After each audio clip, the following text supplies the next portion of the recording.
When children enter care, it is often with feelings of fear, anger, and confusion, which will make it difficult to accept your kindness and generosity.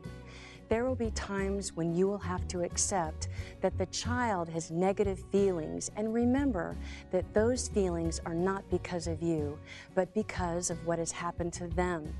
They are reacting to their situation and will develop survival behaviors that can be challenging to deal with. We have had several teenagers in the past that have had what I would call some negative feelings about being in foster care and being with our family. And that can be very difficult not to feel those warm and mushy feelings from them.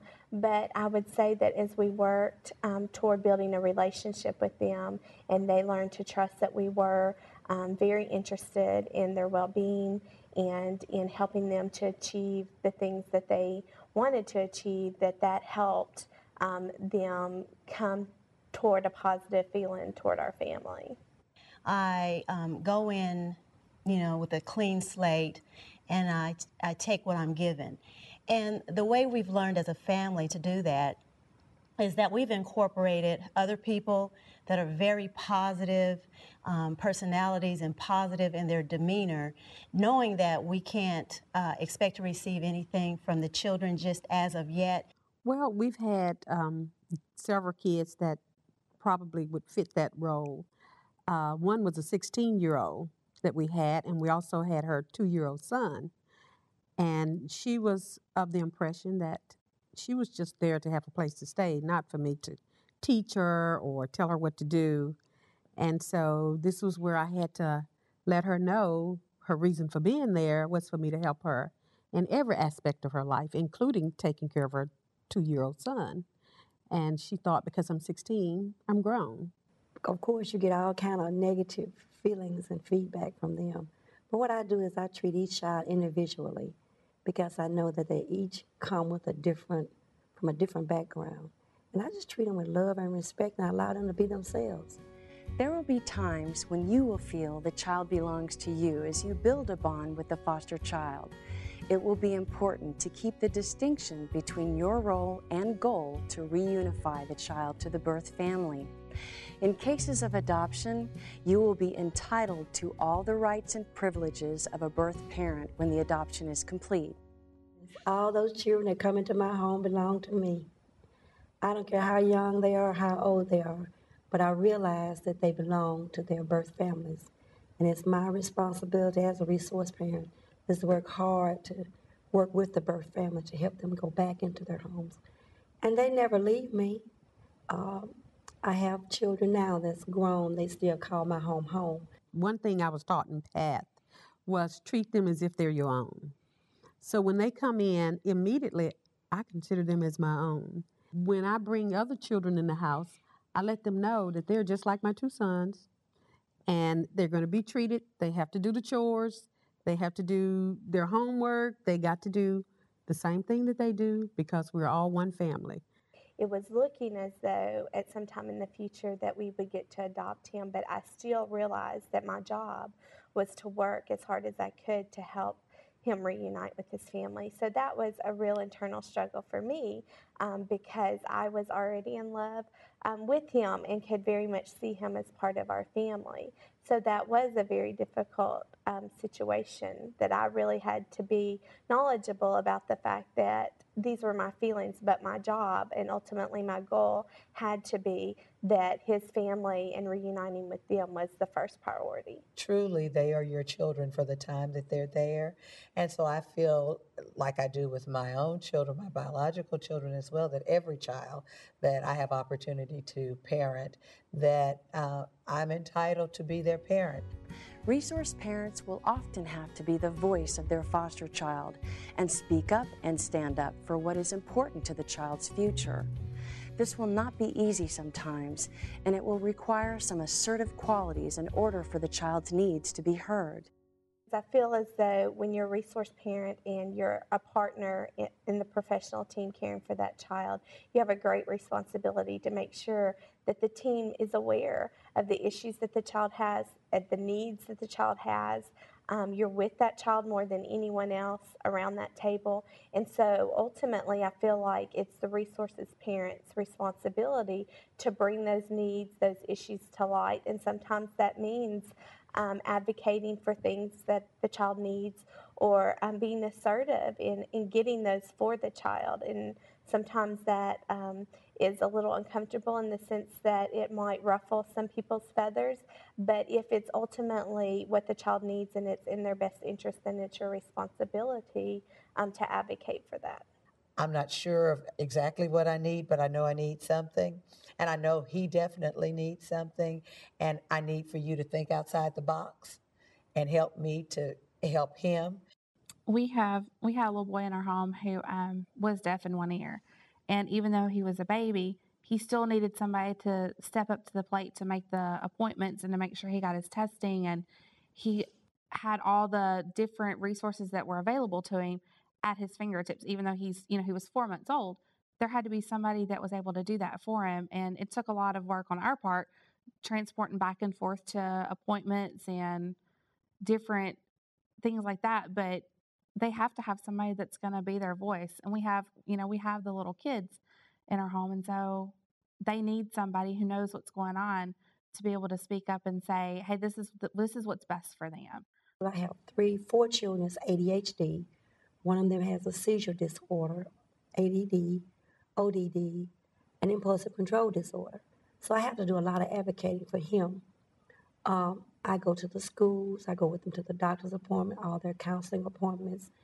I make sure that each child in my home receives the individual care that they need. It is really important for me that every aspect of a child's life that we are there being that voice, because sometimes when these kids come in, they've never had a voice, they've never had anybody to speak up for them, and I believe that they're entitled to every good thing that God has to offer them, that the world has to offer them. All families carry expectations of those living in the home and require that each person fully live up to those expectations. When a foster child comes into the home, it is important to remember that they have come from a different culture and may not have had the same experiences as your family, and will require that you adjust your expectations to meet the needs of that child. Flexible expectations as far as always striving for excellence with the children, but realizing that not all children are capable of the same things. Flexible expectations in working with birth parents and realizing that not all birth parents are going to be open to a positive relationship, but working hard to make sure that you are encouraging reunification or whatever the goal is for that family. Flexible expectations as far as what your family life is going to be like when you become a resource parent. A lot of days you think your day is going to be set in one way, when in fact that is not how it ends up. And flexibility with the system, and that things can be going one direction and then all of a sudden turn the other way. So I would say that it's flexibility and patience as well. I have to be flexible, and I can't always expect the same outcome from the children that are coming in my home as the outcome might have been for my own children, for 2 reasons. One, my children had the stability of both parents in the home, and they did not have to worry about economic kind of things and the things that sometimes these kids have to worry about. And so I have to be mindful of that, so that keeps me flexible. So they had to teach me, I learned from them some things about chores and what works for us, and even curfews. They're like, okay, Auntie, you said off the phone at 8:30. That's really hard. That's on a week. I said 8:30 all week, not the weekends, 8:30. And they were like, can we work on that? So we kind of had to tweak some things and make it better for all of us so that we can come to a common ground. So. There will be times as a resource parent that a child will reject you and your attempts to get close to them. They have been rejected so often that they find it difficult or impossible to trust others and will avoid getting close. The result is their rejection of you before you can reject them. And it hurts. And it really hurts. And I think people need to know that you're going to be wounded. a lot of times you can't be faint at heart, and they really don't mean to. This is all they know. And, you know, they do it. They may do it intentionally just to get you away, to reject your love, to reject you, to say, you're going to leave me too. I'm not going to try to have a relationship with you. And no matter what you do, I'm not going to receive you or accept you. People believe that because they're your relatives, that they won't reject you. That is absolutely not the truth. My niece, when she came, boy, she was mad at the world. And I was the world to her. And so she was mad at me. And so everything that she felt, everything that she ever went through, anybody that rejected her, I was them. I became them. They don't know exactly what's going on. They know that we're not mommy and daddy's not here, mama's not here. We're not in the same home. Don't have the same dogs. And that's hard because, especially at night with little kids, at nighttime when they're sleepy and they're tired, that's when their feelings come out and that's when their emotions come out. And there have been many nights where we get woken up with crying, I want my mommy, I want my daddy. And it's hard because you don't want to see them hurting. We had a 7-year-old daughter who she was 6 at the time we got her, and she lived with us for 2 years, for about 2 years, and she totally rejected me. I mean, she would not do what I asked her to do. She loved Edward to death. Me, though. Yes. I was watching TV one night, and it was about a little girl that had been adopted who did not like the mother, but she loved the father. And she made the statement that, I have a mother. I don't have a father, but I have a mother, and she's coming back to get me one day. And I thought, that's what it is. She doesn't want a mother. She just wants a father. I think we just try to take our cues from the children, and if they're not ready, to give hugs or to show affection, if they're not ready to maybe be as positive, that we just give them time and space and continue to encourage them and let them know that, you know, we're sorry that they're hurting, that we will do what we can to help their situation and to try to see what they want to come to pass.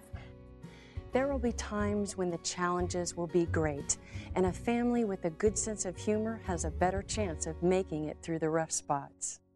Well, I think because of the difficulties that these children go through, sometimes if you didn't have a sense of humor, you truly would be crying a lot because you get so involved, and you should be involved in everything that goes on with them. But again, everybody is unique, and I think all these children bring different things to the table. And so I think if you didn't keep your sense of humor, it could be very overwhelming in a lot of ways. Well, sometimes at the end of the day, all you have left is humor. All you can do is laugh. You know, we've been cursed. We've been calling every name in the book. And at the time, you're angry. You don't really show them that you're angry, other than telling them that that's not acceptable. But you know, at the end of the day, when you're laying in bed, it's easy to laugh at it. We have a good time. We look back at some things that we've been through, even with them coming into custody, and we've just had to laugh because we couldn't believe it. You know, going from one process to another process to another process, and where we are now, where we can laugh and pray and play together, you wouldn't have never imagined it. And sometimes you just have to encourage yourself. You have to be able to smile. You have to be able to laugh. If you don't have no laughter, you don't have no love. So you have to let your love flow out so some love can come back in. At times, it will feel as though you are being pulled in several directions as you share parenting responsibilities, work with the birth parents, and attend court dates and all activities that come with being a caregiver. It is important to take time out to refuel your energy so that you will have enough to take care of that special needs of foster children. That you are going to need an opportunity to recharge, to have a chance to meet your own personal needs so that you can be the best parent and be a whole person. Well, with my job and with her owning her own business, we meet for lunch every day. We take break from work, and we have our hour time every day, Monday through Friday. We talk. If he's not home, we talk on the phone. Before he goes to bed, he'll call me, And I'll just tell him everything that's happened during the day. Oh, I go to the beauty shop. I go get my nails done every once in a while. I love music. I fill my jacuzzi with bubbles, and I get in the bathtub. At 8 o'clock, 9 o'clock in my house, lights are out. Everybody's in their room.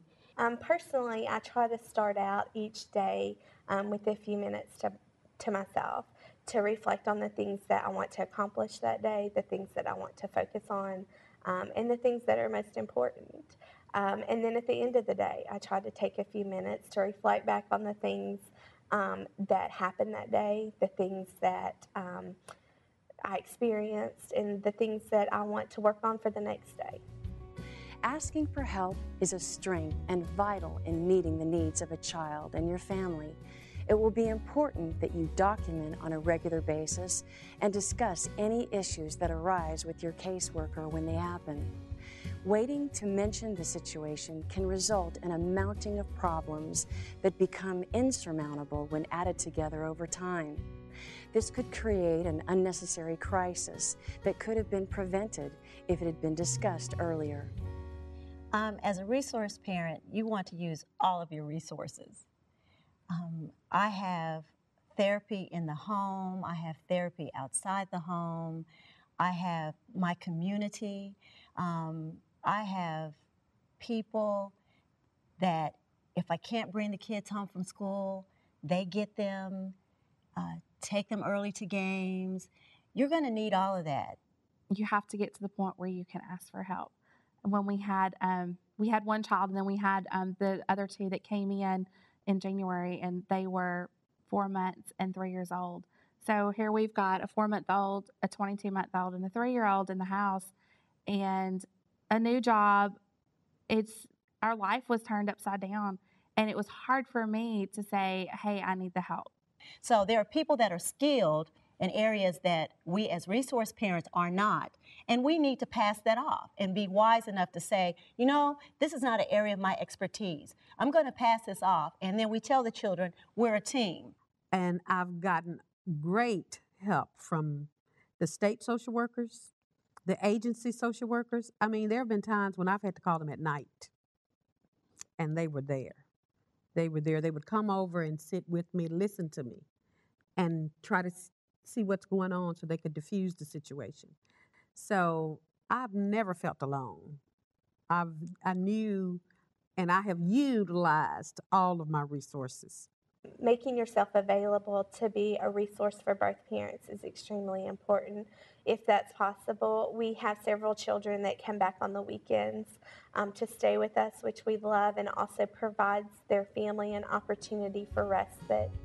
Resource families will need to exhibit flexible roles when adding a foster child to your family and be able to adjust to the needs a child will bring with him into care. He may have been a caretaker of his family, caring for siblings or a troubled parent, and find it difficult to take on the role of child in your home. You may have to adjust roles while the child relearns his role. We just decided that the easiest way to do it with 3 small children in the house is that if it needs doing, do it. I take care of most of the outside work, but if I come in and there's laundry on the floor, I pick it up and do it. If she cooks, I load the dishwasher. You know, she can't do everything by herself. Sometimes I become Mr. Mom, you know, with her owning her own business. She might have to stay longer. I might prepare the meals. I might get them put to bed, but it's all worked out. There's days that the laundry piles up and he's taking care of it. And so I think it's good that the kids are able to see that there's not just one woman's role in the house and the man has another role. They're able to see that, you know what, a couple has to work together. Mom and dads have to work together. And I think it also provides that positive role model in their life as well. But he's a great help. I mean, there's no way I could do it without him. And I think I do a pretty good job of being dad when he's not there, too. And that's the thing. We do everything. And we do everything that needs to be done in that house. If I have to do it, I'll do it. Not everybody likes to do the same thing. So I pretty much, my kids are old enough and there's a wide age span till I let them take responsibility of that. I facilitate family meetings. And we all sit down and say, okay, who would be comfortable with making this your chore or this your chore? If it doesn't work out, then they can negotiate and say, I'd rather do this or I'd rather do that, or I can help you with this and help you with that. It's not cut in stone anything. It's what they're capable of doing where they are. The challenges of adding additional children to your family can seem overwhelming at times, and not only will you need to have resources in place, but also a belief in something greater than you that you can go to for peace and comfort, and a place to regroup so that you are ready for the next challenge. Oh, my spirituality is my everything. Because being a single parent, I have to rely on God. It was at church that we were introduced to the whole idea of foster care from adoption. Prayer is the most important thing. Praying not only for our situation, praying for those biological families, praying for the system that kind of helps govern what goes on the journey of fostering. It is really important. I think a lot of these kids have not been introduced to a place to where they can kind of be reflective. But also have the kids meditate. If we can't come to some conclusion, or if there's a problem, we all go off and say, let's think about this. Let's give this some time. Or sometimes we'll sit quietly in a room, all of us, and we're just going to think about this and see what we come up with. So introspection, what can I bring up out of me to solve this?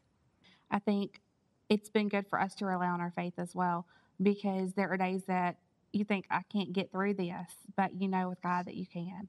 It doesn't matter, what your religion is. We know that we can make it through the day because we have somebody else that's watching over us. Becoming a resource parent is an important decision that requires much thought and self-assessment. You must ask yourself the reasons why you want to be a caregiving parent and make sure that it is for the right reasons. Children come into care and have difficulty trusting you and may not see the good you are doing until much later or never. You will have to be able to postpone your needs as a parent and focus on what is important to the child. That there are children that you'll take into your home that you will do your very best for, that you will provide everything that you can, and you won't get in return any kind of thanks or reciprocation of hugs or warm fuzzies.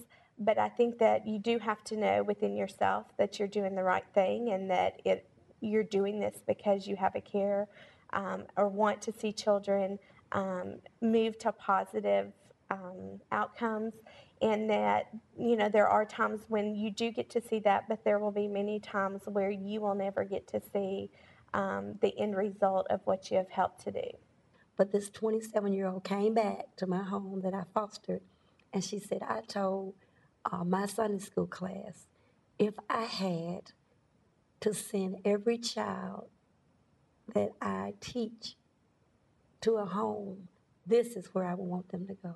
I want them to come back to Miss Lou's home, because it's a home where she allows us to mess up and she allows us to clean up, but she allows us to be family. I'm still putting it off. I may never get it, but in the sense that people think you should get it. I get it when I see them smile at the smallest thing. Like I made gumbo on Fat Tuesday. And, just to see them kids light up because you mix some okra and shrimp, and rice together. It was just, those little things, that we do, we don't even recognize that that's our gratification. If you just grab hold of the drops, just the little things, you'll get gratification within yourself. If you wait for them to say thank you, that may never happen. But just look at them when they sleep, how peaceful they are. Or when they appreciate you for showing up at that game they thought you weren't going to make it to because you were at work. That gratification in itself, it does everything for me. And I've had a child to do that, to come back to me when I've seen her. And You know, she's talk about my wife. She say, you know, I don't know why I was so mean to that lady. And all she ever did was try to love me. She didn't understand it at the time. But later on, she understood it because she was a little bit older. I think she was about 21 at the time. So she understood that all we ever tried to do was help her. And so a lot of kids don't understand what you're doing at the time. But your reward is later on that you know somewhere down the road, they're going to remember something you taught them, something you did for them, something you said to them, that'll just kind of help them in life.